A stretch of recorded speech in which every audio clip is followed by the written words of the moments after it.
You feel like your partner doesn't appreciate you, that you work all the time, but that everything you ever do goes completely unnoticed. That the only things that are noticed are the tiny mistakes you make, that you're just utterly unappreciated, or that he doesn't talk to you at all, that you just have no idea what's on his mind. Or do old arguments play on repeat again and again, that you just never know what mood she's in. Or that he avoids conflict, bottles it all up, and then explodes aggressively. Or does she want you to read her mind and then criticizes you when you don't? Or say that you need to open up, be more in touch with your emotions, but then use it against you, or says it's a turn off when you actually do so? Or did he completely stop making an effort in all areas of life the second you moved in together or got married? So now you're growing and he's not? If any of this sounds familiar to you, it is very likely that you and your partner need to change your mindset.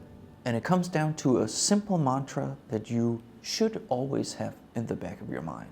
Protect the relationship. Not protect yourself, not protect your partner, protect the relationship. There's a huge difference, and here's why. The relationship has value, not because it makes things easier, but because it makes them harder, yet you choose to stay in the relationship. This sounds counterintuitive, I'm aware of that, so let me explain. A relationship is a trade-off. You trade many things, for instance, the ability to have romances and sex with others in return of having regular sex and romances with one person.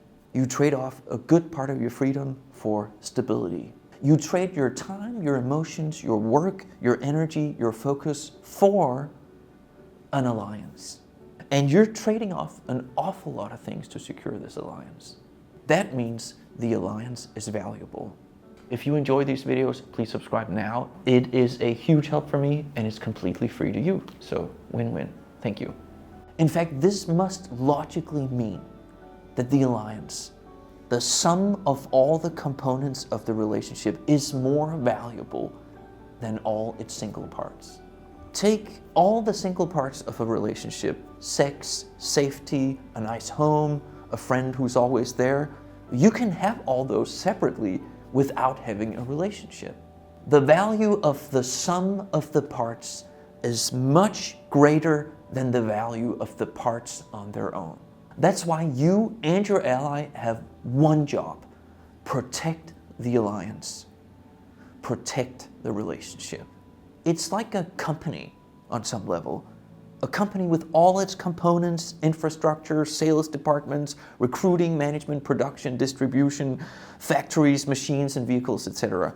It can be worth billions. But if you sell off each of these single components, many of them will be straight up worthless. So it's the constellation of the parts that makes it so valuable. And it's the same with the relationship. But you and your partner don't just work for the company. You own it. And you're equal shareholders with 50% each. That also means that if one person doesn't have the energy to manage their share of the daily operations for a little while, it is absolutely crucial that they communicate that to the other person. Otherwise, the company infrastructure breaks down and customers start complaining, people quit left and right, and before you know it, the whole thing is going down the drain. Same with the relationship. Protect the relationship at all times. And that's why communication is everything in a relationship. Because you can't coordinate anything without talking to each other, communicating. And protecting an important alliance requires serious planning and sometimes fast improvisation. And none of that can happen if you don't communicate. I just want to take a moment to invite you to join the Heart Love Theory community. This is a place where we're serious about love and relationships, but also not in denial about the uncomfortable truths about men and women. So we're extremely civil, but we do talk about the hard topics. If that sounds like you, link below. I'll see you there. Embracing the protect the relationship mindset actually makes it easier to communicate. Sometimes your partner may say something that you just instantly think is really dumb. But if you always have this main priority in the back of your head, protect the relationship, it's much easier to not get annoyed. And I don't mean be a pushover and don't address the thing. No, I mean address the thing, but keep in mind the rank order of your priorities. 1, up here, top of the pyramid, protect the relationship.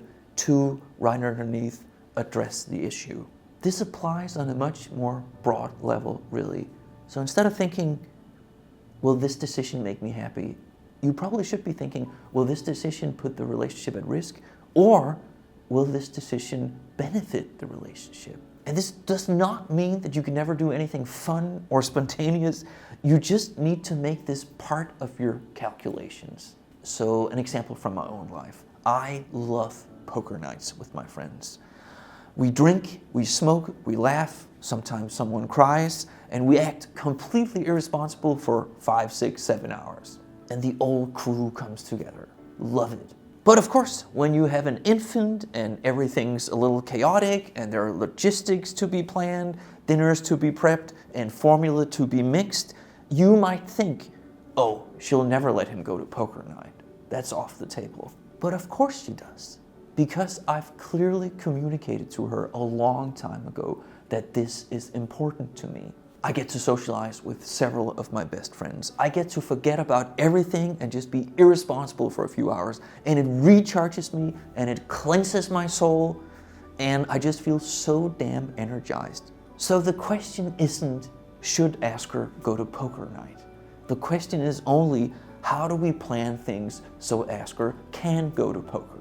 Because him not going is not protecting the relationship. And him going is protecting the relationship. This is where a lot of disillusioned single people completely misunderstand the nature of a good relationship.